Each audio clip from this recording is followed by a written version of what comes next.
Uma introdução ao livro de Mateus. Mateus trabalhava como cobrador de impostos em Cafarnaum quando foi convidado por Jesus para ser discípulo. Mais tarde, depois da Páscoa de 31 era comum, ele foi escolhido como um dos 12 apóstolos. Mateus presenciou a maior parte do ministério de Jesus de 3 anos e meio. E por volta do ano 41 era comum, ele foi o primeiro a escrever sobre Jesus e seus ensinos. Com o tempo, seu relato se tornou um dos 4 evangelhos, junto com Marcos, Lucas e João. O livro de Mateus fala sobre o período entre 2 antes da Era Comum e 33 Era Comum. Fala de coisas que aconteceram um pouco antes de Jesus nascer e termina com a ordem de Jesus: vão e façam discípulos. Você sabia? Embora Mateus seja o primeiro livro das escrituras gregas, há evidência de que ele foi escrito primeiro em hebraico. Algum tempo depois, o próprio Mateus talvez o tenha traduzido para o grego. O livro foi dividido em 28 capítulos. Os primeiros 18 estão organizados por assunto, concentrando-se nos ensinos encontrados nos discursos de Jesus. Mas, a partir do 19, Mateus fala dos últimos dias do ministério de Jesus, geralmente relatando os eventos na ordem em que aconteceram. Cerca de 40% de Mateus contém informações que não são mencionadas pelos outros 3 evangelhos. Começando com Abraão, ele alista a genealogia de Jesus por meio de seu pai adotivo, José, provando que Jesus é o herdeiro do rei Davi. Ele faz um relato completo do Sermão do Monte feito por Jesus. Também contém muitas ilustrações de Jesus, como a do joio e do trigo, da pérola de grande valor e da rede de arrasto. Mateus dá muito destaque ao tema da pregação de Jesus, o reino dos céus.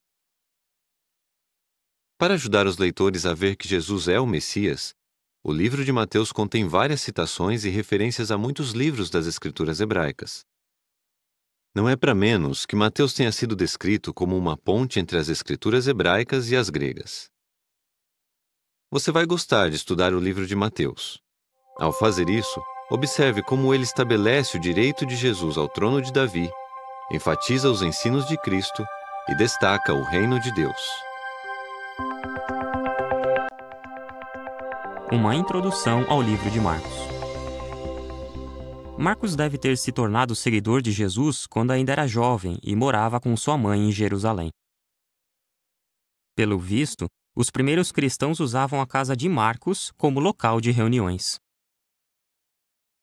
Parece que Marcos não teve muito contato com Jesus, mas ele teve bastante contato com os apóstolos Pedro e Paulo e também com Barnabé, que era seu primo. Ele teve o privilégio de ajudar Paulo e Barnabé em seu trabalho missionário. Ele viajou para lugares bem distantes, como Babilônia e Roma. Foi lá, em Roma, entre os anos 60 e 65, que Marcos escreveu sua história sobre a vida de Jesus. Seu livro foi o terceiro evangelho a ficar disponível para as congregações daquela época. Quase tudo o que Marcos escreveu aparece nos outros evangelhos, mas ele conta detalhes que mais ninguém registrou. Ele explica algumas expressões e costumes que os romanos e outros não-judeus teriam dificuldade para entender. Assim, fica claro que Marcos escreveu seu livro pensando nos que não eram judeus, principalmente nos romanos. A maior parte das informações do livro de Marcos deve ter vindo de Pedro, que presenciou quase todos os fatos que Marcos registrou. Isso deve ter ajudado Marcos a descrever bem os sentimentos e as ações de Jesus. O livro de Marcos tem 16 capítulos e é o menor dos 4 evangelhos. Os acontecimentos registrados nesse livro ocorreram entre os anos 29 e 33. Os capítulos 1 a 10 começam com o ministério de João, o batizador, e com o batismo de Jesus. Depois, Marcos conta detalhes sobre o ministério de Jesus, que durou 3 anos e meio. Esses capítulos falam da escolha dos 12 apóstolos, dos milagres de Jesus e do carinho que ele tinha pelas pessoas. Os capítulos 11 a 15 falam da última semana de Jesus na Terra incluindo os eventos que levaram à sua morte. Você sabia? É provável que o jovem que fugiu deixando sua roupa para trás tenha sido o próprio Marcos. O último capítulo mostra que as primeiras pessoas a saber que Jesus tinha sido ressuscitado foram 3 mulheres fiéis. Ao ler o Evangelho de Marcos, veja como Jesus mostrou que tem poder sobre as doenças, a morte e as forças da natureza. Como ele tinha carinho pelas pessoas e se preocupava com elas, e como ele foi zeloso em cumprir a vontade do seu Pai. Tudo isso dá uma ideia de que tipo de rei Jesus será no reino de Deus. Uma introdução ao livro de Lucas. Lucas era médico. Assim como o escritor Marcos, Lucas não era um dos 12 apóstolos. Além disso, Lucas não fala nada sobre ter visto os acontecimentos na vida de Jesus. Ele provavelmente se tornou discípulo algum tempo depois da morte de Cristo. Mais tarde, Lucas acompanhou Paulo em suas viagens. O Evangelho de Lucas cobre o período de 3 a.C. até 33 d.C. Na maior parte, ele foi escrito seguindo a ordem dos acontecimentos. Quase 60% das informações de Lucas só aparecem nesse evangelho. Por exemplo, pelo menos 6 milagres de Jesus só são encontrados no livro de Lucas. Lucas usa mais de 300 termos médicos ou que revelam seu conhecimento médico. Apenas Lucas fala de um homem coberto de lepra e da sogra de Pedro como tendo uma febre alta. Pelo visto, Lucas escreveu seu evangelho em Cesareia por volta dos anos 56 a 58, enquanto Paulo estava preso ali.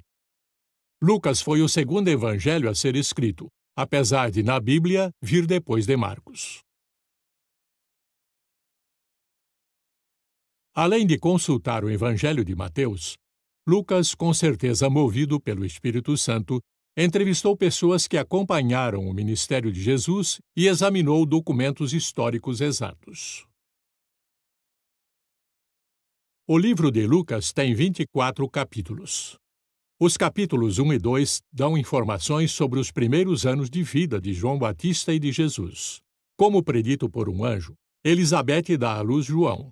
Maria dá à luz Jesus uns 6 meses depois. Você sabia? O Evangelho de Lucas é o único que inclui o relato de Jesus no templo quando tinha 12 anos. É possível que Lucas tenha ouvido essa história de Maria, mãe de Jesus. O capítulo 3 dá informações que ajudam a determinar quando João Batista e Jesus começaram seus ministérios. Também é interessante o registro da genealogia de Jesus a partir da família de Maria, incluindo o rei Davi, até chegar em Adão, filho de Deus. Os capítulos 4 a 9 falam da obra de pregação e das curas que Jesus fez no início do seu ministério, principalmente na Galileia. Lucas faz mais do que descrever as doenças que Jesus curou. Ele também fala da compaixão de Jesus pelas pessoas que ele curava. O capítulo 6 mostra como Jesus, depois de passar uma noite inteira orando, escolheu os 12 apóstolos. No capítulo 9, Jesus envia os apóstolos para pregar a mensagem do reino e curar doentes. O capítulo 10 até a metade do capítulo 19 descreve uns acontecimentos que ocorreram principalmente na Judéia e na Pérea. O número de proclamadores do reino aumenta quando Jesus envia mais 70 discípulos para pregar a mensagem do reino. As bem conhecidas parábolas do bom samaritano e do filho pródigo são mencionadas apenas no Evangelho de Lucas. A outra metade do capítulo 19 até o capítulo 23 mostram os últimos dias do ministério de Jesus em Jerusalém e região e os eventos que levaram à morte de Jesus. O capítulo 21 fala da profecia de Jesus sobre a destruição de Jerusalém e os últimos dias desse sistema de coisas. Lucas acrescenta as doenças como um sinal dos últimos dias, um detalhe que não está registrado nos livros de Mateus e Marcos. O último capítulo fala sobre os acontecimentos relacionados à ressurreição de Jesus. Lucas é o único evangelho que descreve a ascensão de Jesus ao céu. Ao ler o livro de Lucas, veja como Jesus era zeloso ao divulgar a mensagem do reino e treinar outros a fazer isso. Note as profecias de Jesus sobre os últimos dias. E veja como seus milagres demonstram o que ele vai realizar como Rei do Reino de Deus.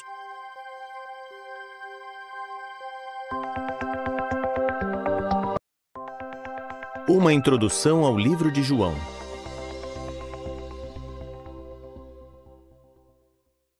Quando João era mais novo, ele e seu irmão Tiago consertavam suas redes à beira do mar da Galileia, quando Jesus os convidou para ser seus seguidores.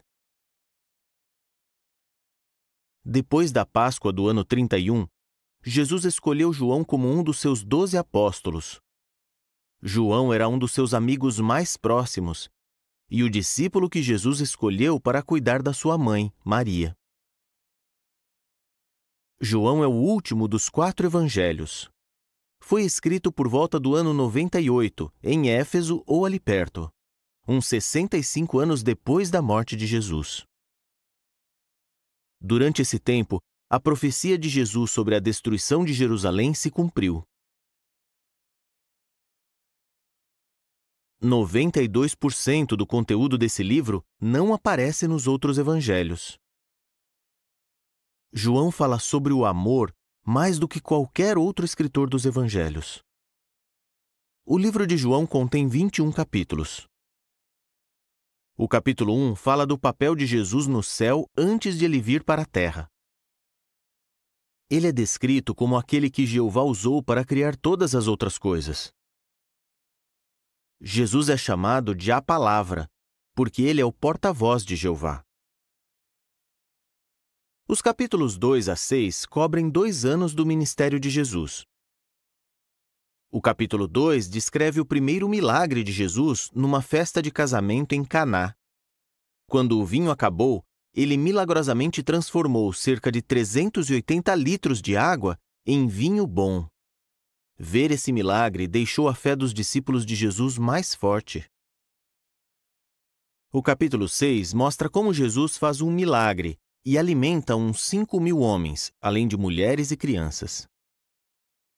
Os capítulos 7 a 12 relatam os eventos depois da Páscoa do ano 32.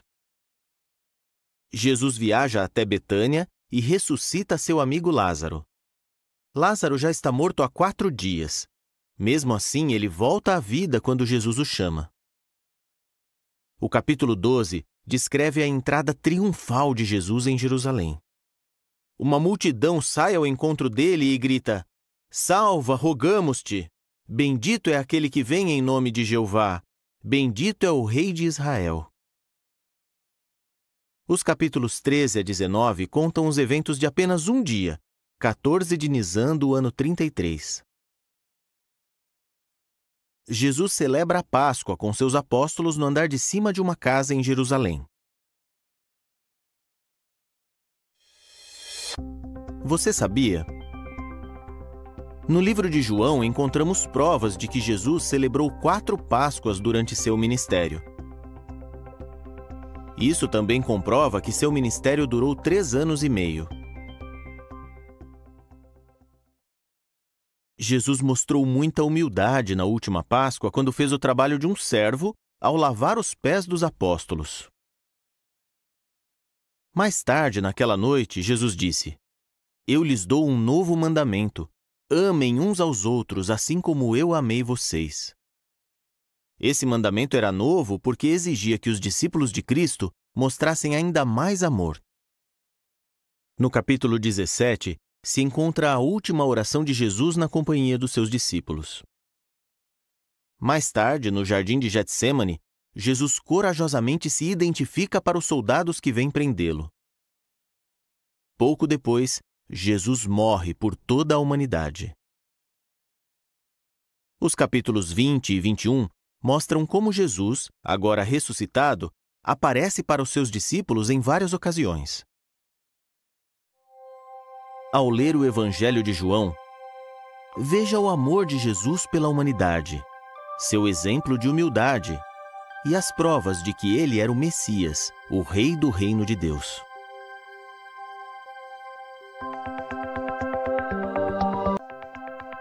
Uma introdução ao livro de Atos. Atos dos Apóstolos foi escrito por Lucas. Os capítulos 1 a 12 de Atos se concentram nas atividades do apóstolo Pedro. Os capítulos 13 a 28 destacam as atividades do apóstolo Paulo. Lucas estava com Paulo em algumas de suas viagens. Por isso, Lucas viu de perto alguns acontecimentos que registrou. Atos conta em detalhes a história do início das primeiras congregações e seu rápido crescimento. Os acontecimentos registrados em Atos começam onde o Evangelho de Lucas termina. Atos dos Apóstolos cobre uns 28 anos, começando no ano 33, quando Jesus voltou para o céu, até o ano 61, quando Paulo estava preso em Roma, aguardando o julgamento de sua apelação a César. O livro de Atos foi escrito poucos anos depois do Evangelho de Lucas. E os dois foram escritos para a mesma pessoa, Teófilo. Você sabia? No seu Evangelho, Lucas chamou Teófilo de Excelentíssimo, indicando que, provavelmente, Teófilo era uma autoridade importante. Mas, no livro de Atos, Lucas não usou esse título, o que sugere que Teófilo já tinha se tornado um cristão maduro. Atos dos Apóstolos tem 28 capítulos. No capítulo 1, Jesus diz que os seus discípulos darão testemunho dele até a parte mais distante da terra. Depois ele sobe ao céu. O capítulo 2 relata que 10 dias depois, no Pentecostes do ano 33, Espírito Santo é derramado sobre 120 discípulos. Mais tarde, naquele mesmo dia, cerca de 3.000 pessoas são batizadas. Os capítulos 3 a 9 mostram o zelo dos primeiros discípulos na pregação e os sinais milagrosos que eles fazem.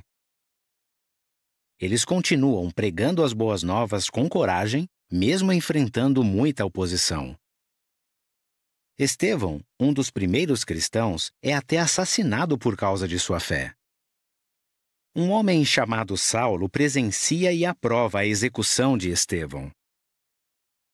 Mas pouco depois, Jesus aparece para Saulo na estrada para Damasco. Depois disso, Saulo se torna cristão e mais tarde fica conhecido como Apóstolo Paulo.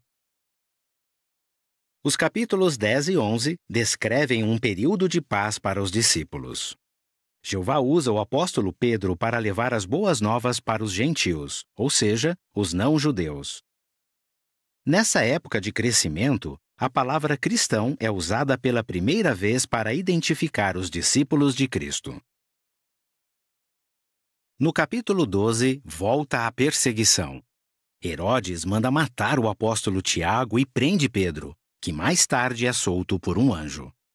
Os capítulos 13 a 21 descrevem as 3 viagens missionárias de Paulo, que ocorrem entre os anos 47 e 56. Paulo vai para Chipre e para algumas cidades da Ásia Menor na sua primeira viagem. Em sua segunda viagem, ele passa de novo pela Ásia Menor e vai para a Macedônia e a Grécia. A terceira viagem de Paulo dura cerca de 4 anos e termina em Jerusalém. Paulo escreve 6 cartas inspiradas na época em que ele fez a segunda e a terceira viagem. Segundo as informações registradas no livro de Atos, Paulo viajou aproximadamente 16.000 quilômetros. No capítulo 21, Paulo é preso injustamente em Jerusalém. Os capítulos 22 a 26 mostram a defesa de Paulo. Ele se apresenta perante Félix, o governador da Judéia, seu sucessor Festo e o rei Herodes Agripa II. Durante a sua defesa, Paulo apela para César, a maior autoridade romana daquela época. Os capítulos 27 e 28 descrevem a viagem difícil de Paulo a Roma, que inclui até um naufrágio. O livro de Atos termina com Paulo em prisão domiciliar, aguardando o julgamento em Roma. Apesar de estar preso, Paulo se mantém ocupado pregando a todos que o visitam.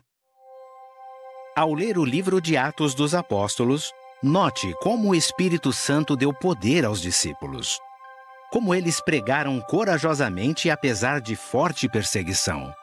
E como eles usaram os meios legais para defender o seu direito de pregar as boas novas do reino de Deus.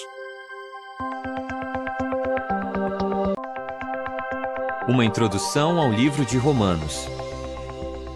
Na lista de 21 cartas das Escrituras gregas cristãs, a primeira que aparece é Romanos. O apóstolo Paulo escreveu 14 dessas cartas, incluindo Romanos. Provavelmente, no ano 52, Paulo iniciou sua terceira viagem missionária.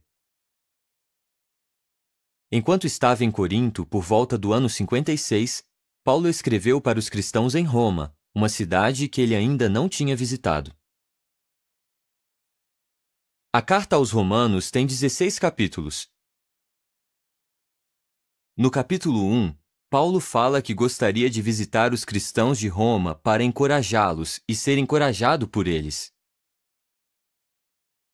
Ele também explica que as pessoas do mundo não têm desculpa ao fazer coisas erradas, porque as qualidades invisíveis de Deus são claramente vistas na criação. Você sabia? Paulo usou Tércio como secretário para escrever essa carta. É provável que a fiel irmã Febe tenha entregado a carta em Roma ou tenha acompanhado a pessoa que a entregou. No capítulo 2, Paulo destaca que Deus é imparcial. Judeus e não-judeus vão ser julgados pelo mesmo padrão. Nos capítulos 3 e 4, Paulo explica que Jeová declara justos tanto judeus como não-judeus com base na fé. Ele usa o exemplo de Abraão para explicar isso. Abraão viveu antes da lei ser dada a Moisés e antes de Jesus dar sua vida como sacrifício. Mesmo assim, Deus considerou Abraão justo por causa da sua grande fé. Nos capítulos 5 e 6, Paulo raciocina que Adão pecou contra Deus e, por isso, todos os humanos herdaram o pecado e a morte. A salvação só é possível por meio da fé em Jesus e no sacrifício que ele fez. Nos capítulos 7 e 8, Paulo fala sobre como a lei mosaica mostrou o que é o pecado e explica por que os cristãos não precisam seguir essa lei. Nos capítulos 9 e 10, Paulo explica que qualquer um que tenha fé pode se tornar filho espiritual de Deus, não importa a sua nacionalidade. No capítulo 11, Paulo usa a ilustração de uma oliveira. Os judeus que rejeitaram o Messias são comparados a ramos que foram arrancados. Os cristãos não-judeus são comparados a ramos de uma oliveira silvestre que são enxertados no lugar deles. Para ser parte da árvore, todos precisam continuar humildes e ter fé em Jesus. Nos capítulos 12 e 13, Paulo incentiva os cristãos a ser pacíficos com todos, a amar uns aos outros e a respeitar as autoridades. Nos capítulos 14 e 15, os cristãos são aconselhados a parar de julgar uns aos outros e, em vez disso, acolher os fracos. No capítulo 16, Paulo termina com palavras de encorajamento e calorosas saudações, mencionando 26 pessoas por nome. Ao ler a carta inspirada aos Romanos, veja como Deus lida com todas as pessoas de modo imparcial, como os cristãos devem viver em paz com todos, e como só é possível se libertar do pecado e da morte pela fé em Jesus, o Rei do Reino de Deus.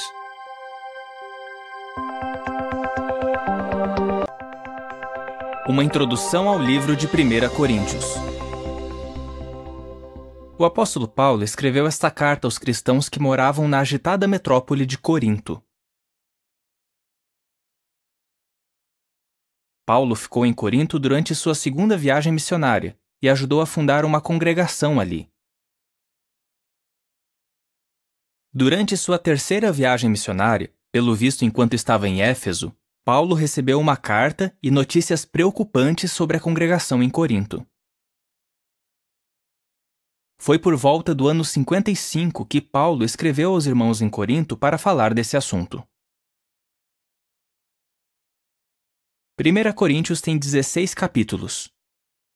Nos capítulos 1 a 4, Paulo corrige os coríntios, aconselhando-os a acabar com a divisão entre eles e a ser unidos. Paulo raciocina dizendo que não importa quem planta ou quem rega, porque é Deus quem faz crescer. Nos capítulos 5 e 6, Paulo fala sobre o grave problema da imoralidade sexual. Um dos irmãos está cometendo um pecado grave e não se arrepende. Ele precisa ser expulso para proteger a congregação. Os irmãos são aconselhados a fugir da imoralidade sexual. O capítulo 7 dá conselho equilibrado tanto sobre o estado de solteiro como sobre o casamento. Os capítulos 8 a 10 ensinam que, por amor, às vezes deixamos de fazer algo que é nosso direito para não fazer outros tropeçar, nem impedir as pessoas de aceitar as boas novas. Você sabia? Os Jogos Istmicos eram realizados a cada 2 anos perto de Corinto. Aproveitando esse evento conhecido, Paulo usou a corrida para ilustrar que a congregação em Corinto precisava perseverar e continuar a ter fé. No capítulo 11, Paulo fala sobre como deve ser realizada a ceia do Senhor. No capítulo 12, Paulo compara a congregação ao corpo humano, para mostrar que cada membro é importante. Jeová fica feliz quando trabalhamos em união. O capítulo 13 mostra o que o amor faz e o que ele não faz. O capítulo 14 explica que as reuniões congregacionais devem ser organizadas e pacíficas. No capítulo 15, Paulo fala de provas de que a ressurreição vai acontecer. Entre essas provas estão as profecias que já se cumpriram e muitas pessoas que viram Jesus após sua ressurreição. Paulo explica que o pecado e a morte vão deixar de existir por meio do sacrifício de Jesus. No capítulo 16, Paulo diz como deve ser feita a arrecadação das contribuições para os cristãos pobres em Jerusalém. Ao ler 1 Coríntios, veja a importância de os verdadeiros cristãos continuarem unidos. Note que a congregação deve manter os mesmos padrões de moral de Jeová. E veja como a fé na ressurreição é essencial para recebermos as bênçãos do reino.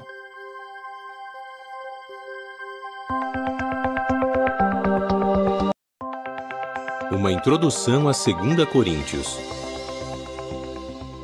Paulo escreveu sua segunda carta inspirada aos Coríntios alguns meses depois da congregação ter recebido sua primeira carta.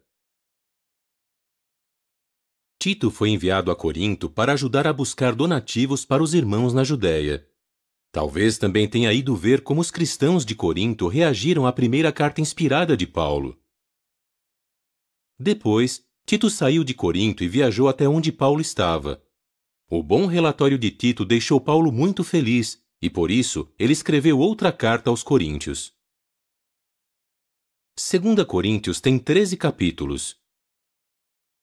No capítulo 1, Paulo chama a Jeová de o Pai de eternas misericórdias e o Deus de todo o consolo, que nos consola em todas as nossas provações.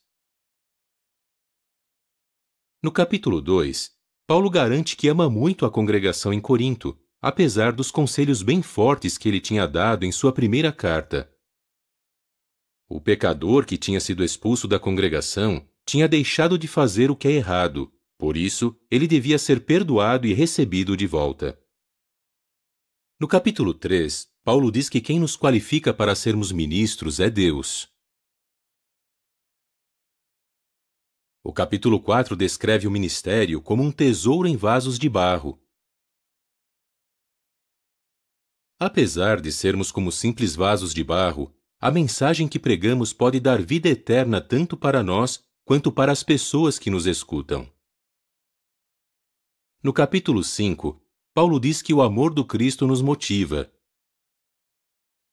Quando entendemos o quanto Cristo nos ama, nos sentimos motivados a viver para Ele e também a seguir seu exemplo. O capítulo 6 explica que uma amizade entre um cristão de verdade e alguém que não serve a Jeová é um jugo desigual. Essa amizade só iria fazer mal para a espiritualidade do cristão. O capítulo 7 fala da diferença entre a tristeza segundo a vontade de Deus e a tristeza do mundo. Quando alguém sente a tristeza segundo a vontade de Deus, ele vê o seu erro como sendo um pecado contra Deus.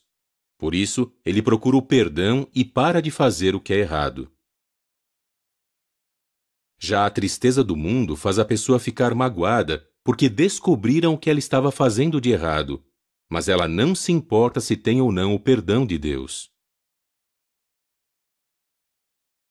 Nos capítulos 8 e 9, Paulo encoraja os coríntios a apoiar o ministério de ajuda humanitária aos irmãos da Judéia que estavam passando necessidade.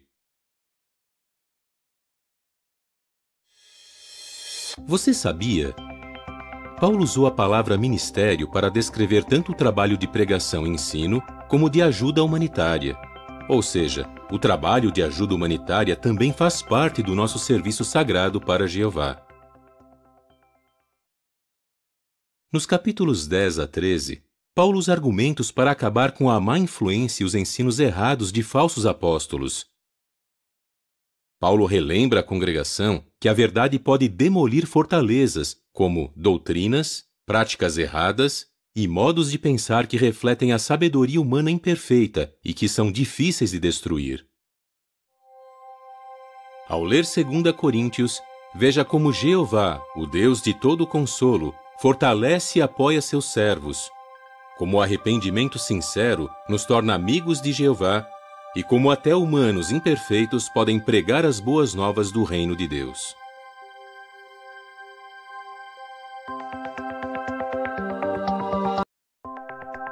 Uma introdução a Gálatas. O apóstolo Paulo escreveu esta carta talvez durante ou depois de sua segunda viagem missionária.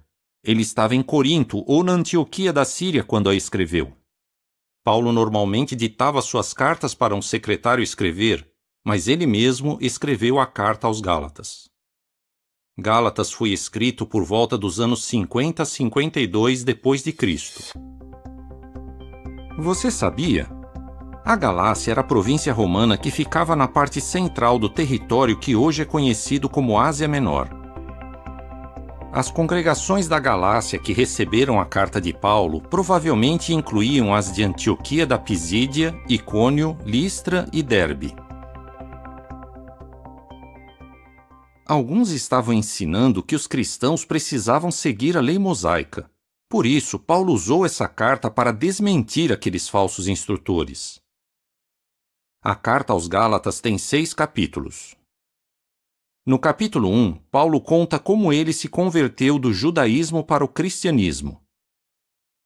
Paulo relembra aos Gálatas que as coisas que ele ensinou foram reveladas por Jesus Cristo e, por isso, era muito importante seguir essas instruções. Nos capítulos 2 e 3, Paulo explica que fazer as obras exigidas pela lei mosaica não torna uma pessoa justa. Ele diz que a lei foi um tutor que conduziu as pessoas a Cristo. O que torna uma pessoa justa é a fé em Jesus. Paulo identifica a descendência prometida de Abraão como sendo Cristo e todos os que são herdeiros com Cristo. Mas nos capítulos 4 a 6, Paulo avisa aos Gálatas que eles estão correndo risco de virar escravos de ensinos inventados por homens. No capítulo 4, Paulo fala de um drama simbólico, usando como exemplo Agar e Sara, e os filhos delas, Ismael e Isaque. Agar e Ismael representam a Jerusalém terrestre e seus filhos, ou cidadãos, que são escravos da lei mosaica. Sara e Isaac representam a Jerusalém de cima, a parte espiritual da organização de Jeová e os filhos ungidos de Deus, que não são escravos da lei, mas sim livres. Mas Paulo avisou que essa liberdade não devia ser usada como uma desculpa para fazer coisas erradas. Paulo mostra a diferença entre as obras da carne e o fruto do Espírito de Deus, e ensina que colhemos o que plantamos. Ao ler Gálatas, veja como a fé é o único modo de um cristão ser declarado justo. Como aqueles que mostram o fruto do Espírito de Deus só colhem coisas boas. E como Cristo e os co-herdeiros do seu reino eterno são a descendência prometida de Abraão.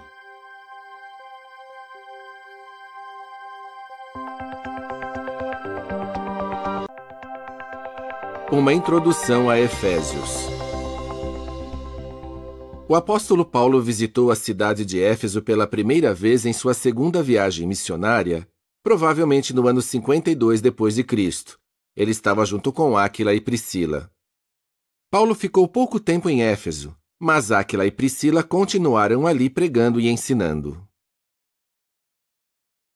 Na sua terceira viagem missionária, Paulo voltou para Éfeso e ficou ali por 3 anos pregando e ensinando zelosamente. Durante esse tempo, ele fez muita amizade com os irmãos de Éfeso. O apóstolo Paulo escreveu a carta aos Efésios mais tarde, por volta do ano 60 ou 61 d.C. Nessa época, ele estava preso em Roma esperando para ser julgado. A carta aos Efésios tem 6 capítulos. O capítulo 1 destaca que Deus decidiu estabelecer uma administração, um modo de cuidar dos assuntos da sua família. Essa administração, através de Cristo, vai unir os servos de Jeová, tanto os que vão viver no céu como os que vão viver na terra. No capítulo 2, Paulo diz que a lei mosaica era como um muro que separava os judeus das pessoas de outras nações. Mas com o sacrifício de Jesus, a lei foi eliminada. Aquele muro que separava os 2 grupos foi destruído. No capítulo 3, Paulo fala do segredo sagrado do Cristo e explica que Deus não escolheu só judeus, mas também pessoas de outras nações para reinar com Cristo no céu. Você sabia? A cidade de Éfeso era famosa pelo seu enorme templo dedicado à deusa Ártemis. O capítulo 19 de Atos explica que alguns ali ganhavam muito dinheiro fabricando e vendendo miniaturas de prata do santuário de Ártemis.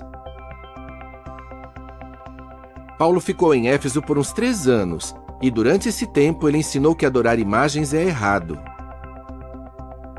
Assim, muitos abandonaram a idolatria e começaram a adorar a Jeová. Por causa disso, aqueles que fabricavam e vendiam imagens ficaram revoltados e causaram um tumulto. No capítulo 4, os efésios são aconselhados a abandonar o que eles faziam de errado, a velha personalidade, mas deviam se revestir da nova personalidade que está de acordo com a vontade de Jeová. No capítulo 5, Paulo incentiva os efésios a continuar andando em amor. Eles precisavam ter esse amor dentro da família. Paulo diz que a esposa deve estar sujeita ao marido. E o marido deve continuar a amar a sua esposa, assim como também o Cristo amou a congregação. No capítulo 6, Paulo fala de uma armadura e diz que os efésios precisam vestir a armadura completa de Deus. Isso ia ajudá-los a continuar leais, mesmo passando por muitos problemas. Ao ler Efésios, veja a importância de nos revestir da nova personalidade, que está de acordo com a vontade de Jeová. A necessidade de vestirmos a armadura completa de Deus. E como Jeová escolheu judeus e pessoas de outras nações para juntos reinar com Cristo no céu. Uma introdução a Filipenses. O apóstolo Paulo escreveu essa carta inspirada durante sua prisão domiciliar em Roma. Ele escreveu essa carta por volta do ano 60 ou 61. Alguns anos antes, Paulo recebeu uma visão quando estava em Troade durante sua segunda viagem missionária. O macedônio implorou a ele: venha para a Macedônia e ajude-nos. Por isso, por volta do ano 50, Paulo e seus companheiros começaram a pregar as boas novas na cidade de Filipos, na Macedônia. Paulo estabeleceu uma congregação ali, mas teve de enfrentar oposição.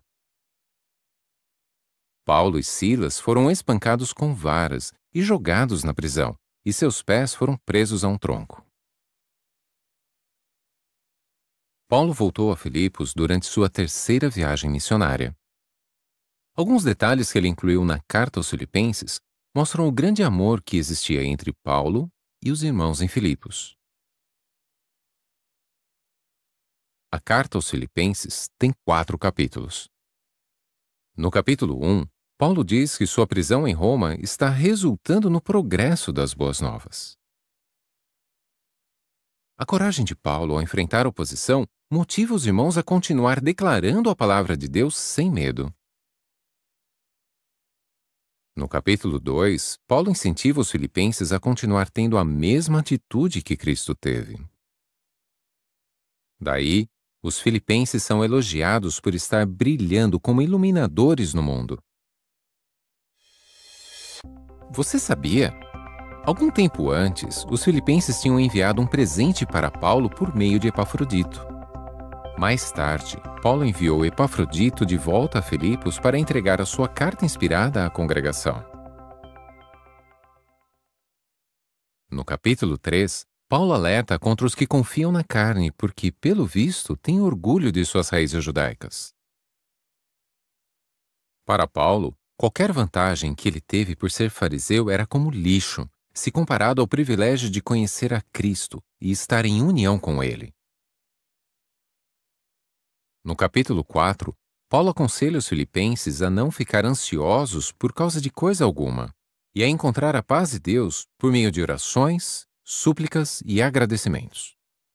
Paulo também agradece à congregação por sua generosidade e por cuidar das suas necessidades materiais. Ao ler a carta aos Filipenses, veja como enfrentar oposição fielmente pode encorajar outros a continuar firmes. Como a palavra de Deus e seu Espírito podem nos ajudar a ter a mesma atitude de Cristo. E como os que confiam em Jeová e fazem orações têm verdadeira paz enquanto aguardam o seu reino.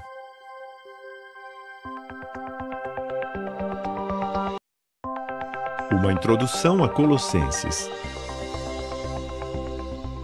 Inspirado por Deus, o apóstolo Paulo escreveu essa carta em Roma por volta do ano 60 ou 61. Isso foi na primeira vez que ele esteve em prisão domiciliar em Roma. A carta de Paulo aos Colossenses indica que ele não esteve em Colossos. Pelo visto, a congregação ali era fruto do trabalho de Epáfras. Mesmo nunca tendo estado ali, Paulo conhecia vários membros da congregação, incluindo Áfia, Arquipo e Filémon, a quem ele também escreveu uma carta inspirada. Algum tempo depois de a congregação ter sido formada, falsos instrutores tentaram desencaminhar os cristãos em Colossos, com filosofias e ideias enganosas. Epáfras fez uma longa viagem de Colossos a Roma para dar um relatório da congregação a Paulo.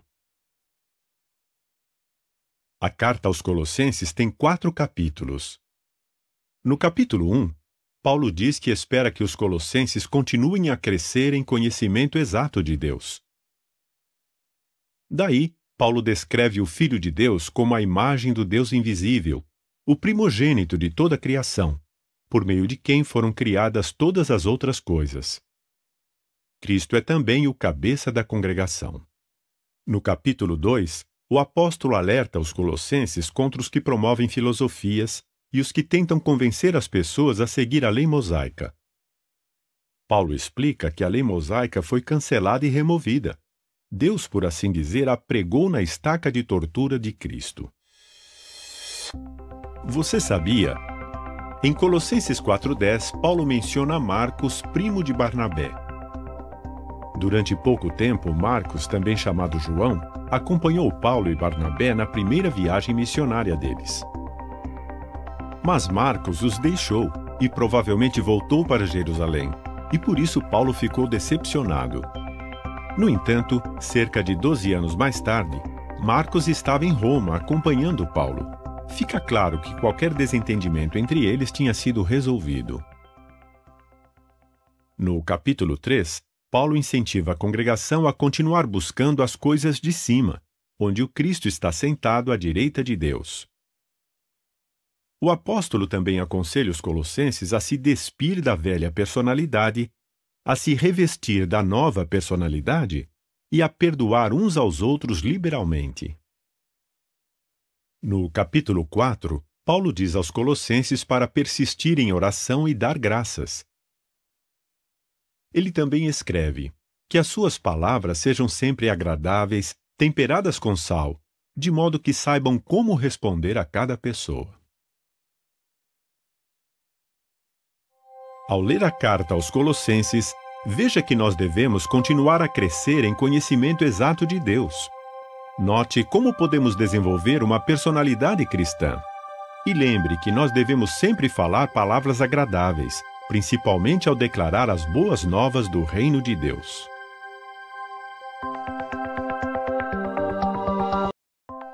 Uma introdução à 1 Tessalonicenses. Inspirado por Deus, o apóstolo Paulo escreveu essa carta em Corinto, provavelmente no final do ano 50, durante sua segunda viagem missionária. Depois de chegar em Tessalônica, Paulo pregou na sinagoga por 3 sábados. Em pouco tempo, uma congregação foi formada ali. Opositores judeus ficaram com inveja dos bons resultados de Paulo e reuniram uma multidão violenta. A congregação continuou a pregar, mesmo depois de enviar Paulo e Silas a Bereia. 1 Tessalonicenses tem 5 capítulos.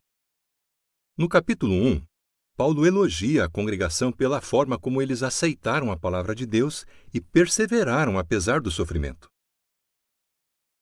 Paulo conta que o exemplo de perseverança deles se tornou conhecido nas congregações da Macedônia e da Acaia.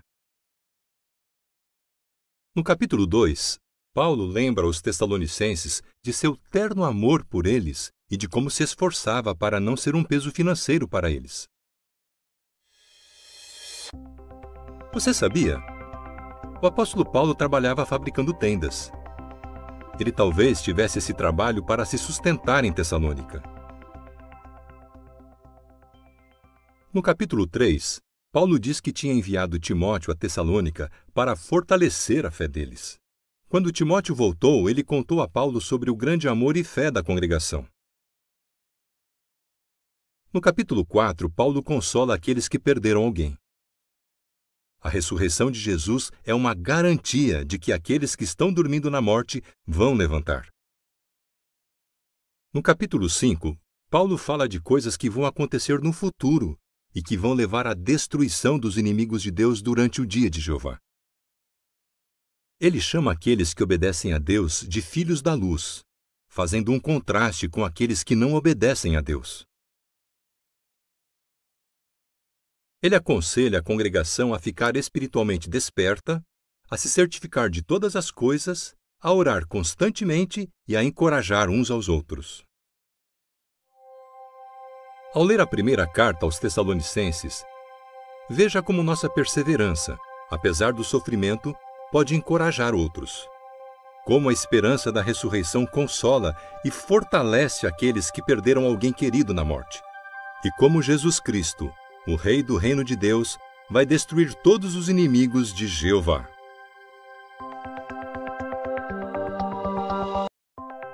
Uma introdução à 2 Tessalonicenses. Paulo foi inspirado a escrever essa carta importante enquanto estava em Corinto, por volta do ano 51. Isso foi pouco depois de escrever sua primeira carta aos Tessalonicenses. Em sua primeira carta, Paulo incentivou os irmãos a viver em paz, cuidar dos seus próprios assuntos e trabalhar para conseguir o sustento. Pelo visto, esse conselho ainda era válido, porque alguns continuavam se intrometendo na vida dos outros e não estavam preocupados em trabalhar para ganhar o sustento. Tudo indica que a congregação tinha recebido uma carta que dizia ser de Paulo e outros irmãos na liderança, mas não era. Essa carta falava que o dia de Jeová já tinha chegado. 2 Tessalonicenses tem 3 capítulos. No capítulo 1, Paulo elogia a fé e a perseverança dos irmãos.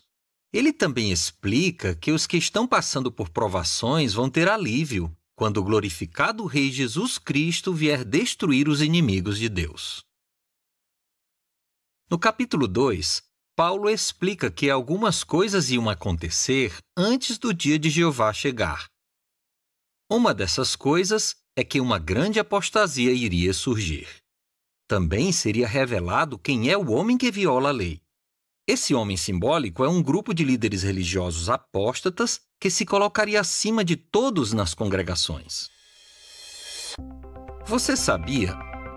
Por causa daquela carta falsa que diziam ser de Paulo, ele escreveu: "Aqui está a minha saudação, a de Paulo, pela minha própria mão, o que é um sinal em todas as cartas. É assim que eu escrevo."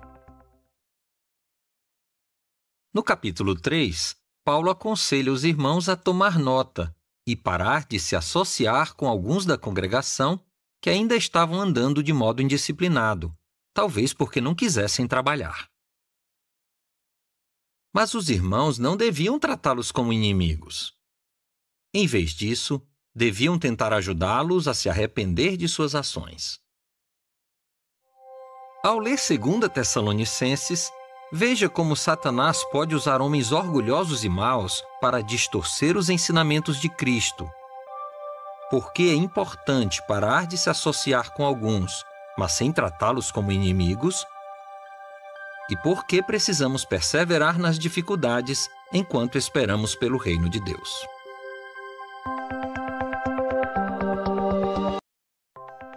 Uma introdução a 1 Timóteo.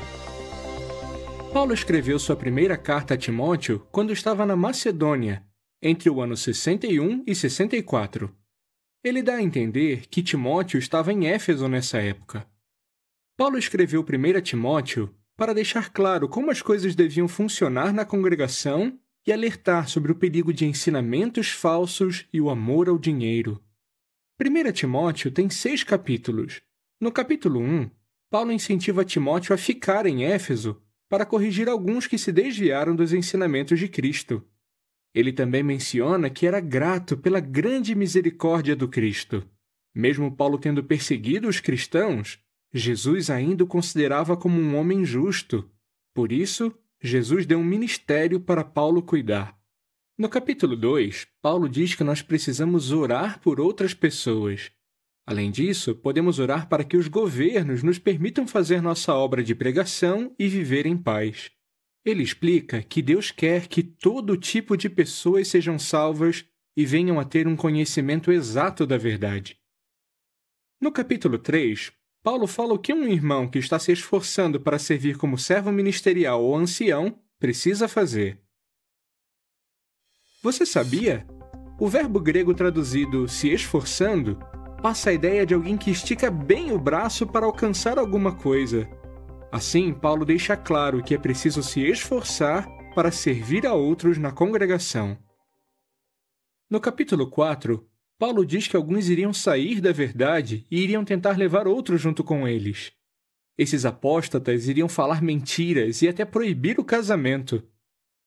Paulo incentiva Timóteo a ser um bom exemplo no falar, na conduta e no amor. Timóteo devia continuar a se aplicar à leitura pública e ao ensino. No capítulo 5, ele aconselha Timóteo a tratar os idosos como se fossem pais, os jovens como irmãos, as idosas como mães e as jovens como irmãs. Ele explica para Timóteo que, quando for necessário, as congregações devem dar ajuda material para as viúvas idosas que estão passando necessidade e que são conhecidas por suas boas obras. No capítulo 6, Paulo diz que aqueles que ensinam coisas que vão contra os ensinos de Cristo estão cheios de orgulho. Ele diz também que os que estão decididos a ficar ricos caem em tentação, em laço e em muitos desejos prejudiciais. O amor que eles têm pelo dinheiro vai acabar com a fé deles e causar muitos sofrimentos. Os seguidores de Cristo não devem ser gananciosos, mas generosos e prontos para compartilhar, confiando em Deus. Assim, eles vão se apegar firmemente à verdadeira vida. Ao ler 1 Timóteo, veja como Jeová quer que todo tipo de pessoas sejam salvas e venham a ter um conhecimento exato da verdade. Por que os cristãos não devem amar o dinheiro? E por que devemos nos apegar firmemente à verdadeira vida que só o reino de Deus pode nos dar?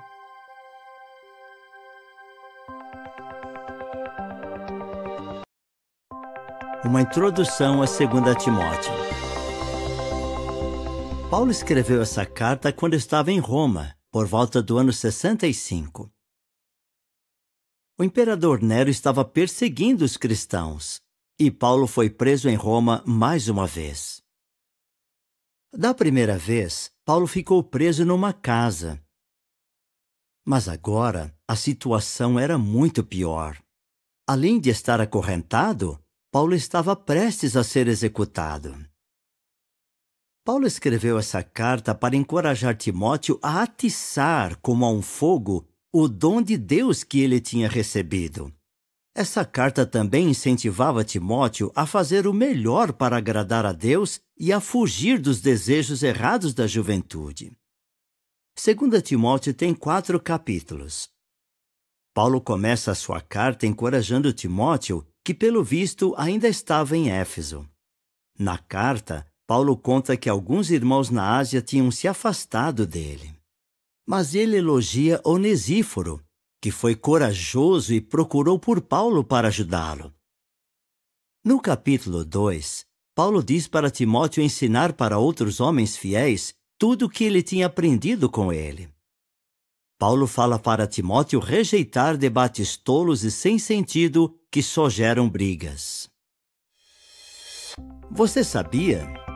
Paulo escreveu 14 livros da Bíblia e a segunda carta a Timóteo foi o último livro que ele escreveu. Levou uns 15 anos para ele escrever todos esses livros. Ele escreveu pelo menos 5 desses livros enquanto estava preso em Roma, e a carta aos Hebreus foi escrita um pouco antes ou um pouco depois de ele ter sido solto. No capítulo 3, Paulo descreve como as pessoas seriam nos últimos dias do mundo de Satanás. Paulo relembra que as Escrituras são inspiradas por Deus e podem tornar Timóteo sábio para a salvação. Paulo também diz que todos os que desejarem levar uma vida de devoção a Deus em união com Cristo Jesus também vão ser perseguidos. No capítulo 4, Paulo diz para Timóteo pregar a palavra urgentemente, porque vai chegar um dia em que as pessoas vão rejeitar a verdade e vão preferir que façam cócegas nos seus ouvidos com histórias mentirosas. Depois, Paulo dá a entender que logo iria morrer. Ele pede para Timóteo ir visitá-lo depressa e trazer Marcos junto com ele. Ao ler 2 Timóteo, veja que Paulo, apesar de estar prestes a morrer, se preocupava com seus irmãos, principalmente com Timóteo. Que todos que desejam levar uma vida de devoção a Deus vão ser perseguidos. E que devemos imitar o exemplo de Paulo e Timóteo e realizar plenamente nosso ministério, colocando o reino de Deus em primeiro lugar. Uma introdução a Tito. O apóstolo Paulo escreveu essa carta inspirada para Tito entre o ano 61 e 64. Pode ser que Paulo tenha escrito essa carta enquanto estava na Macedônia, depois de ter sido solto da prisão em Roma. Pelo visto, Paulo serviu junto com Tito em Creta depois que foi solto. Mais tarde, ele deixou Creta, mas Tito continuou ali. A tarefa de Tito em Creta não era fácil. De modo geral, as pessoas dali eram conhecidas por serem desonestas, preguiçosas e por comerem demais. Alguns na congregação foram influenciados e estavam agindo assim também. Por isso, Paulo pediu para Tito resolver problemas na congregação e designar homens qualificados para servir como anciãos. A carta a Tito tem 3 capítulos. O capítulo 1 mostra as qualidades que um irmão precisa ter para servir como ancião. Paulo diz para Tito repreender com severidade aqueles que tentam desviar seus irmãos. Entre esses enganadores estavam homens que eram rebeldes, faladores fúteis e aqueles que se apegavam à circuncisão. No capítulo 2, Paulo fala de várias qualidades que homens e mulheres cristãos, inclusive escravos, deveriam ter. Para encorajar Tito, Paulo diz para ele falar e agir com plena autoridade e não deixar ninguém o menosprezar. Você sabia? Pelo que conhecemos de Tito, ele era uma pessoa confiável e por isso cuidou de designações difíceis e assuntos delicados. Ele era corajoso e firme, mas ao mesmo tempo amoroso. E pelo visto era bem organizado. Paulo tinha certeza que Tito iria fazer um bom trabalho em Creta. No capítulo 3, Paulo diz para Tito relembrar aos irmãos de Creta que eles precisavam obedecer às autoridades seculares, ser razoáveis e brandos e que não deviam ser briguentos. Por último, Paulo diz para Tito não discutir nem brigar por causa da lei de Moisés e rejeitar qualquer pessoa que promova uma seita. Ao ler Tito, veja que os anciãos devem cuidar dos problemas da congregação com coragem. Que o Espírito de Deus pode atrair as pessoas e ajudá-las a desenvolver a personalidade de Cristo. E que todos que apoiam o reino de Deus precisam rejeitar as características ruins deste mundo.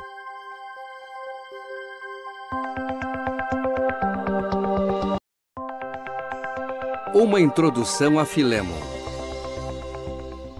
Paulo escreveu essa carta principalmente para seu amigo e irmão na fé, Filémon. Ele morava na cidade de Colossos, na Ásia Menor. A carta foi escrita em Roma entre os anos 60 e 61 e fala sobre Onésimo, o escravo de Filémon que tinha fugido.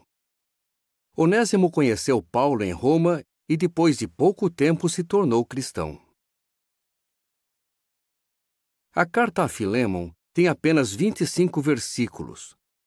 Paulo começa a carta cumprimentando Filémon e as pessoas da congregação que se reuniam na casa dele, incluindo Áfia e Arquipo. Paulo diz para Filémon que Onésimo não devia mais ser considerado como um escravo inútil, já que agora ele era um valioso irmão na fé. Tanto é que Paulo queria que Onésimo ficasse mais tempo em Roma. Mas Paulo não abusa da sua autoridade, insistindo que Onésimo fique com ele sem a permissão de Filémon. Então, Paulo manda Onésimo de volta para Filémon, que mora a uns 1.400 quilômetros de distância. Pela amizade que Filémon tinha com Paulo, e por causa do amor que os cristãos devem ter uns pelos outros, Paulo pede para Filémon receber Onésimo não como um escravo fugitivo, mas como um irmão na fé. Paulo até mesmo escreveu a carta inteira de próprio punho, algo que ele quase nunca fazia. Você sabia? De todas as cartas inspiradas que Paulo escreveu, a carta a Filémon é a única que trata de um assunto pessoal. Nessa carta, Paulo pede para Filémon ver Onésimo com outros olhos, como um escravo que agora é seu irmão. Paulo deixa claro que confia que Filémon vai fazer até mais do que se espera dele.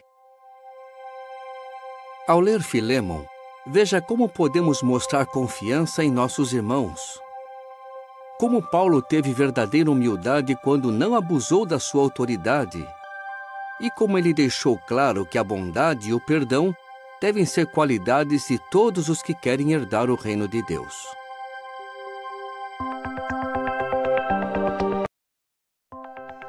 Uma introdução ao livro de Hebreus. Paulo escreveu essa carta por volta do ano 61. pouco antes ou logo depois de ser libertado de sua prisão domiciliar em Roma. O conteúdo da carta mostra que ela foi escrita para cristãos hebreus que moravam na Judéia. Muitos deles já eram cristãos há anos, mas em sentido espiritual, eles voltaram a precisar de leite, em vez de alimento sólido. Isso era perigoso para sua fé por causa dos ataques dos líderes religiosos judeus e seus apoiadores. Eles talvez afirmassem que os cristãos não tinham coisas visíveis para ajudar na sua adoração. Enquanto os judeus tinham um templo impressionante, sacerdotes, sacrifícios de animais, a lei de Moisés e uma história que começava com Abraão. Paulo escreveu para fortalecer a fé dos cristãos hebreus numa adoração que se baseava em realidades celestiais, em que Cristo tem o papel principal. Isso tornava a adoração dos cristãos bem superior à da nação de Israel. A carta de Paulo também deve ter ajudado os cristãos hebreus que ainda se apegavam à lei de Moisés. A carta aos Hebreus tem 13 capítulos. Nos capítulos 1 a 3, Paulo mostra qual é o assunto principal de sua carta ao falar sobre a grande autoridade de Jesus.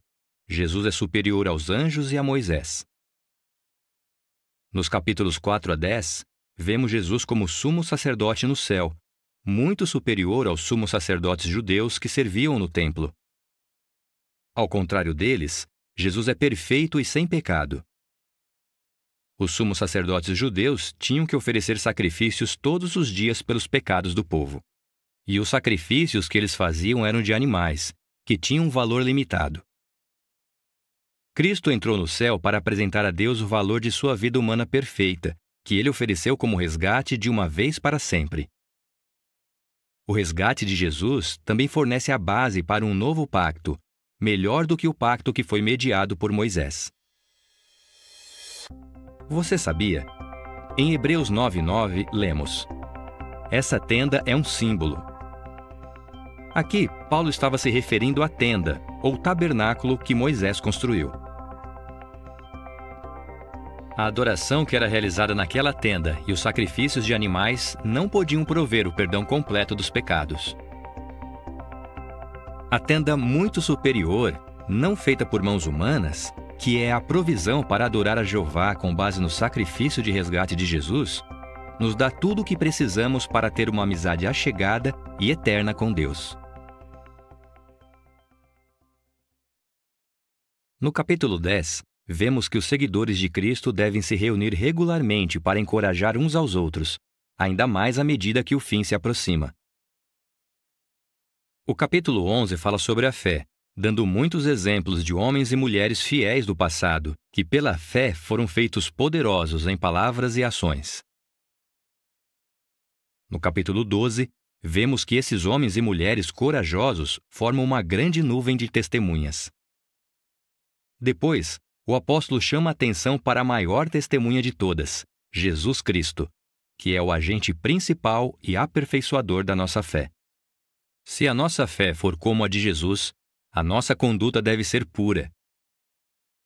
Por isso, no capítulo 13, Paulo inclui as seguintes orientações: que o seu amor fraternal continue, o casamento seja honroso entre todos, e sejam obedientes aos que exercem liderança entre vocês. Ao ler Hebreus, veja como Paulo explica por que a adoração cristã é superior. Como podemos continuar aperfeiçoando a nossa fé enquanto esperamos pelo fim do mundo de Satanás? E como Jesus, que é o nosso sumo sacerdote no céu e rei do reino de Deus, é usado por Deus para acabar com o pecado e a morte para sempre.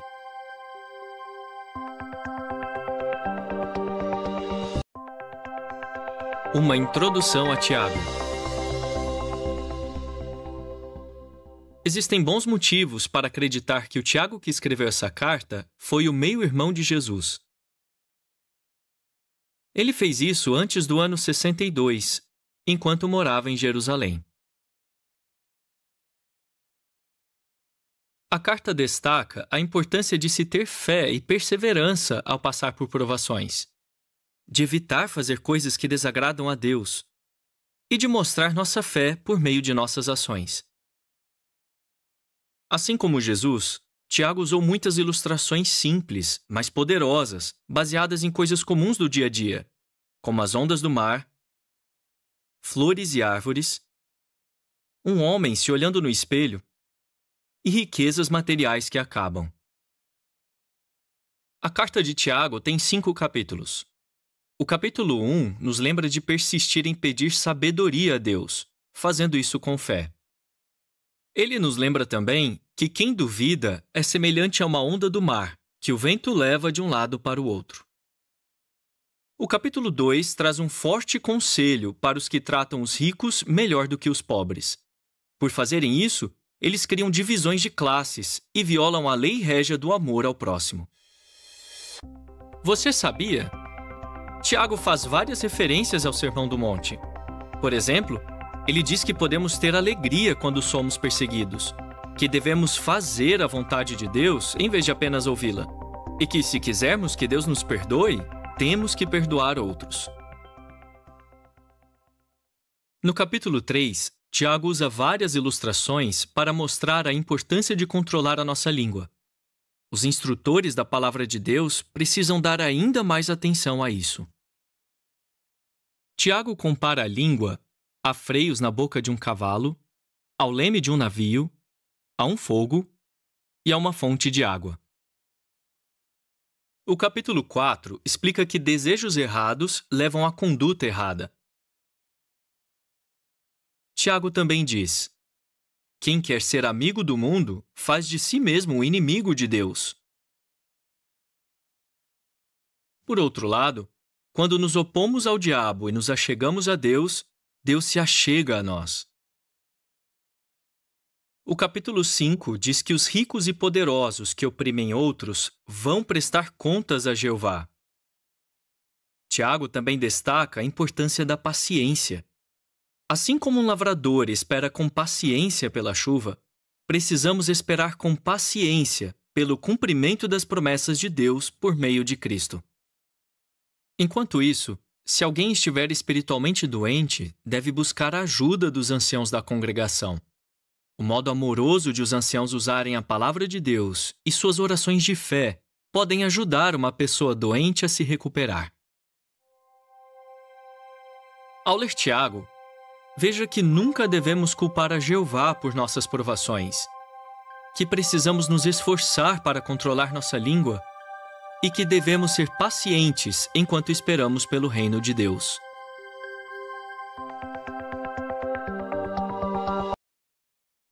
Uma introdução a 1 Pedro. O apóstolo Pedro se identifica como sendo o escritor de 1ª e 2ª Pedro. Ele escreveu sua primeira carta em Babilônia, entre os anos 62 e 64. Pedro pediu para Silvano colocar por escrito o que ele queria dizer em sua primeira carta. Silvano, também conhecido como Silas, provavelmente é o mesmo Silas que acompanhava o apóstolo Paulo. A primeira carta de Pedro foi escrita para os cristãos ungidos que moravam em Ponto, Galácia, Capadócia, Ásia e Bitínia. Esses irmãos estavam passando por muitas provações. 1 Pedro tem 5 capítulos. No capítulo 1, Pedro relembra a seus irmãos ungidos que, por causa da ressurreição de Jesus Cristo, eles têm a esperança de nascer de novo e viver para sempre no céu. Eles poderiam receber essa recompensa se fossem fiéis. Por isso, eles precisavam se preparar para fazer o melhor no serviço de Jeová e cuidar para não cair na armadilha dos desejos da carne. No capítulo 2, Pedro chama os cristãos ungidos de uma nação santa e um sacerdócio real, que se esforça em compartilhar o que tem com outros. O capítulo 3 diz que as esposas devem ser sujeitas aos seus maridos, assim como Sara foi sujeita a Abraão. Por outro lado, os maridos devem honrar as suas esposas. Você sabia? Em sua primeira carta, Pedro cita pelo menos 6 livros da Bíblia: Gênesis, Êxodo, Levítico, Salmos, Provérbios e Isaías. Ao citar a palavra de Deus, Pedro seguiu o exemplo de Jesus e nos deixou um exemplo a ser imitado. No capítulo 4, Pedro fala da importância de fazer a vontade de Deus, assim como Jesus fez, mesmo se estivermos passando por muitas dificuldades. Ele também disse que precisamos ser vigilantes no que se refere às orações. No capítulo 5, Pedro lembra os anciãos da importância de serem humildes e se preocuparem com os irmãos da congregação. Ele aconselha os irmãos a deixarem suas ansiedades nas mãos de Deus, porque Ele cuida de nós. Ao ler 1 Pedro, veja por que é importante nos prepararmos para o serviço de Jeová, como maridos e esposas devem se tratar, e entenda a importância de perseverarmos enquanto esperamos o reino de Deus.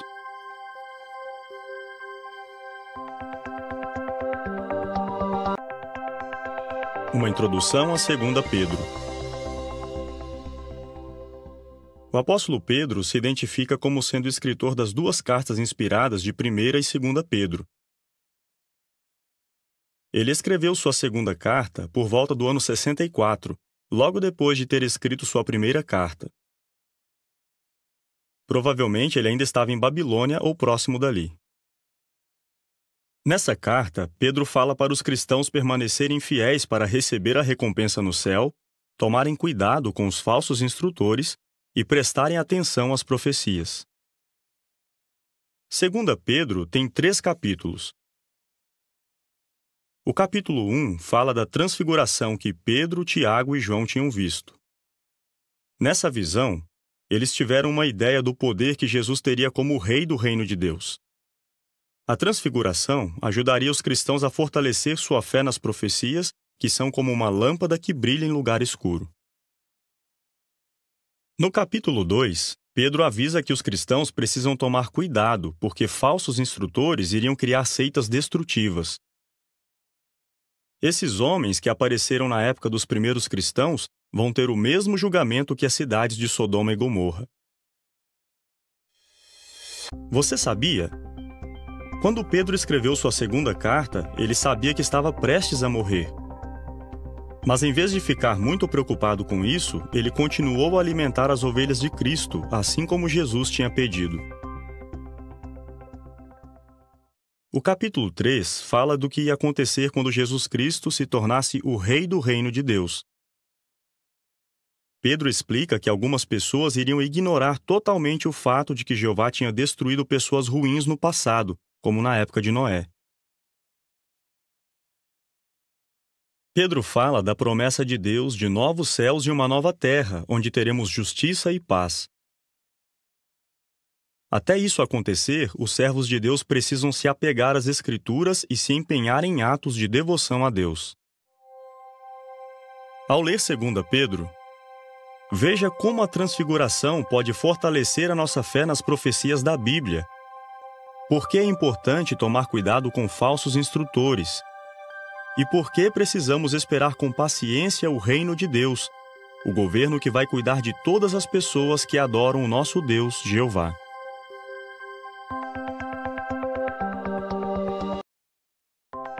Uma introdução a 1 João.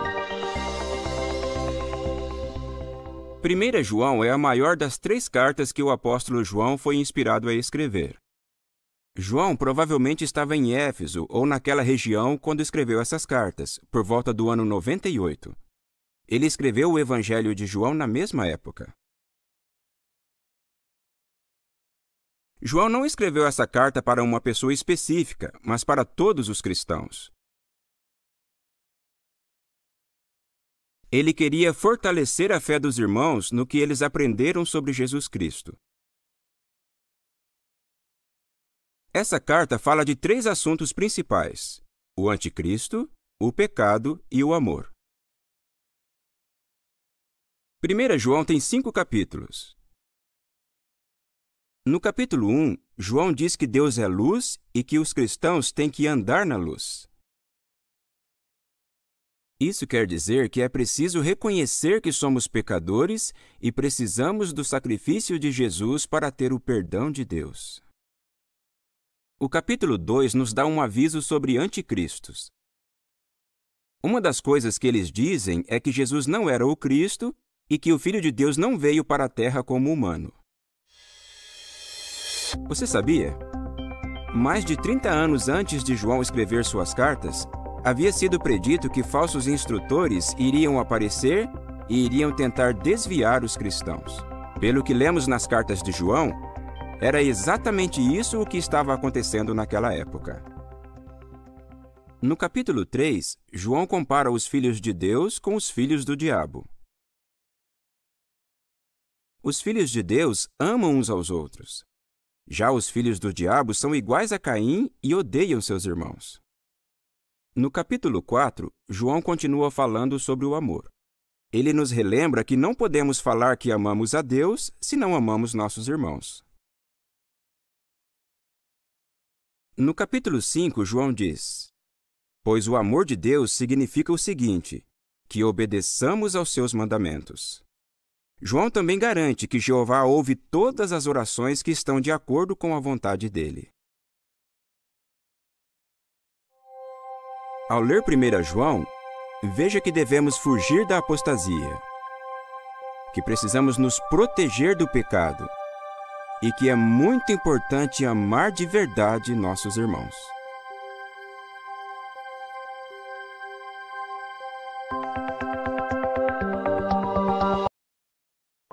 Uma introdução a 2 João.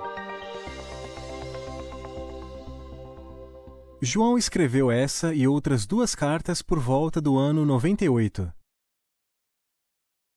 Ele provavelmente estava em Éfeso ou naquela região, e devia ter uns 100 anos de idade.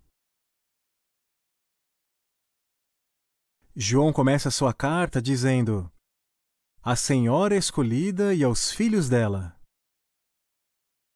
Pode ser que a Senhora escolhida fosse uma congregação ou uma irmã na fé chamada Kyria, que quer dizer Senhora em grego. De modo geral, 2 João fala de assuntos bem parecidos com os de 1 João. Por exemplo, João fala novamente sobre a necessidade dos cristãos amarem uns aos outros.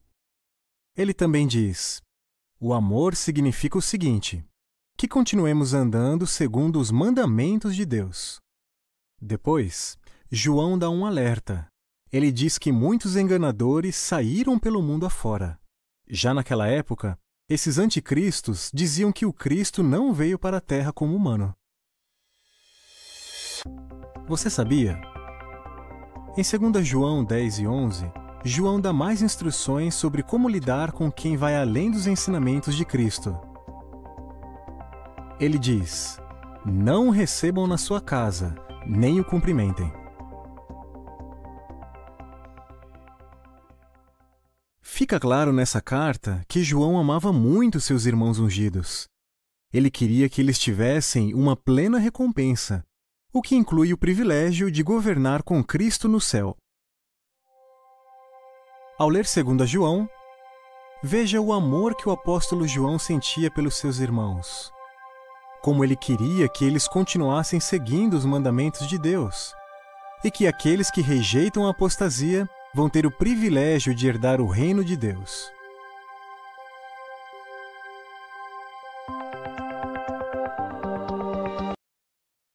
Uma introdução a 3 João.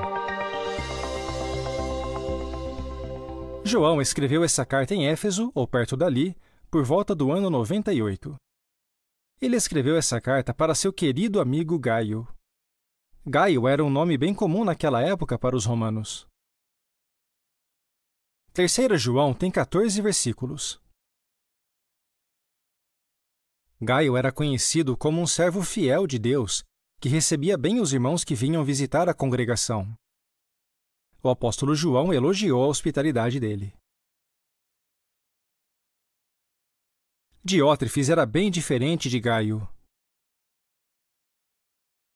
Diótrefes não respeitava as orientações do corpo governante e queria ser a pessoa mais importante da congregação. Ele se recusava a receber os irmãos que vinham visitar a congregação e chegava ao ponto de tentar impedir os outros de serem hospitaleiros e tentava expulsá-los da congregação. Já Demétrio, um grande amigo do apóstolo João, era uma pessoa de que todos falavam bem. Pode ser que tenha sido ele que tenha entregado a carta de João aos irmãos. Você sabia? Em 3 João 6, Gaio foi orientado a encaminhar de uma maneira digna de Deus os irmãos que estavam visitando a congregação. Isso quer dizer que ele deveria dar para aqueles irmãos tudo o que eles iriam precisar para a viagem. Pelo visto, foi isso que Gaio fez. No final de 2ª e 3ª João, João explica que suas cartas não foram muito longas porque ele esperava visitar seus irmãos em breve. Ao ler 3 João, veja como essa carta mostra que a hospitalidade é importante. Como fica clara a diferença entre a atitude orgulhosa de Diótrefes e a atitude amorosa de Gaio. E veja o quanto o apóstolo João amava seus queridos irmãos ungidos.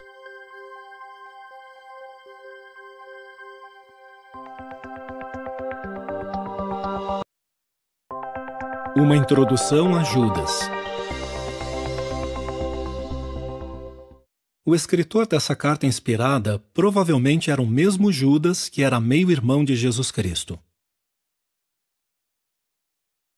Judas deve ter escrito essa carta na Palestina por volta do ano 65. Algo perigoso estava acontecendo naquela época. Homens imorais que agiam como animais se infiltraram na congregação. Por isso, Judas disse que os cristãos precisam lutar para continuar na verdade. A carta de Judas tem 25 versículos. No versículo 5, Judas relembra que depois de Jeová ter libertado seu povo do Egito, ele destruiu os israelitas que mostraram que não tinham fé. O versículo 7 diz que, da mesma maneira, Sodoma e Gomorra e as cidades em volta delas são um exemplo de aviso por terem sofrido a punição judicial do fogo eterno. Os versículos 12 e 13 usam comparações bem vivas para descrever aqueles homens maus que tinham se infiltrado na congregação. Eles são chamados de rochedos escondidos sob a água, nuvens sem água levadas para lá e para cá pelos ventos, árvores sem frutos arrancadas pela raiz e ondas furiosas do mar que lançam espuma. Você sabia? Algumas coisas que estão escritas na carta de Judas não estão em nenhuma outra parte da Bíblia. Só Judas fala sobre o desacordo entre o arcanjo Miguel e o diabo por causa do corpo de Moisés. E só Judas fala que Enoque profetizou que Deus vai usar miríades de anjos para executar seu julgamento contra os maus.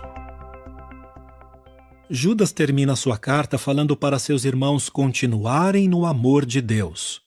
Eles deveriam continuar mostrando misericórdia para quem tivesse dúvidas e salvar essas pessoas, arrancando-as do fogo. Ao ler a carta de Judas, veja os vários exemplos do julgamento de Deus que Judas menciona. Medite nas ilustrações vivas que ele faz. E veja como Judas queria ajudar seus irmãos ungidos a se manter puros e a ter uma amizade mais forte com Jeová.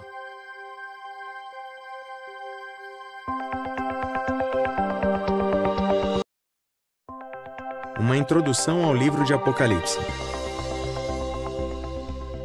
Apocalipse foi escrito pelo apóstolo João por volta do ano 96, enquanto ele estava exilado na ilha de Patmos. O livro de Apocalipse está ligado com o primeiro livro da Bíblia, Gênesis. Gênesis explica como o paraíso foi perdido, e Apocalipse explica como o paraíso vai ser recuperado. Apocalipse tem 22 capítulos que falam de 16 visões que João teve. Dos capítulos 1 a 3, Jesus diz para João escrever para 7 congregações: Éfeso, Esmirna, Pérgamo, Tiatira, Sardes, Filadélfia e Laodiceia. Nos capítulos 4 e 5, João vê Jeová sentado no seu trono. Jeová entrega um rolo fechado com 7 selos para o Cordeiro, que é Jesus Cristo no céu. No capítulo 6, Jesus abre 6 dos 7 selos. Ao abrir os primeiros 4 selos, 4 cavaleiros começam a cavalgar. Os últimos 3 desses cavaleiros causam guerra, fome e morte. No capítulo 7, João vê 4 anjos segurando os ventos da destruição até que todos os ungidos sejam selados. Ele também vê uma grande multidão de pessoas de todos os lugares da terra sair da grande tribulação. Você sabia? Em Gênesis 3,15, Deus profetizou que o descendente de uma mulher simbólica iria esmagar a cabeça da serpente que fez Adão e Eva se rebelar. O livro de Apocalipse diz que a serpente original é Satanás, o diabo, que usou uma serpente para dar início à rebelião no Jardim do Éden. O descendente da mulher representa principalmente o rei messiânico Jesus Cristo. Mas outros também fariam parte desse descendente. De acordo com Apocalipse, 144.000 pessoas vão governar com Cristo no céu. Nos capítulos 8 e 9, o Cordeiro abre o 7º selo. João vê 7 anjos com 7 trombetas. Os toques das trombetas anunciam o julgamento de Deus sobre a humanidade. Nos capítulos 10 e 11, um anjo forte entrega um pequeno rolo para João. Ele diz para João comer esse rolo. O anjo também diz para João medir o santuário do templo. Depois, João vê o que acontece com as 2 testemunhas de Deus. Então, o 7º anjo toca a sua trombeta e vozes anunciam: o reino do mundo se tornou o reino do nosso Senhor e do seu Cristo. No capítulo 12, João vê o nascimento de um menino que é rapidamente levado ao trono de Deus. E vê Satanás e seus anjos serem lançados para a terra. No capítulo 13, João vê feras assustadoras que dominam a humanidade. O capítulo 14 diz que o Cordeiro está em pé no Monte Sião junto com os 144.000. Nos capítulos 15 e 16, 7 anjos derramam a ira de Deus na terra usando 7 tigelas de ouro. É revelado que a guerra de Deus contra as nações vai acontecer em um lugar simbólico chamado Armagedon. Os capítulos 17 e 18 descrevem uma prostituta bêbada chamada Babilônia a Grande.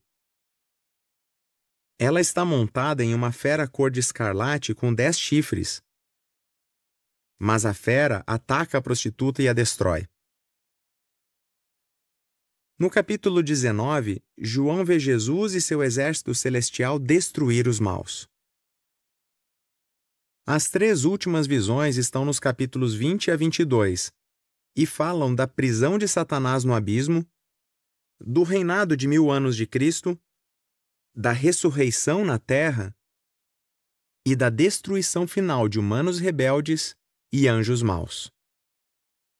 João também vê a gloriosa Nova Jerusalém e um rio de água da vida que saía do trono de Deus e do Cordeiro. Os 2 lados do rio eram cercados de árvores da vida.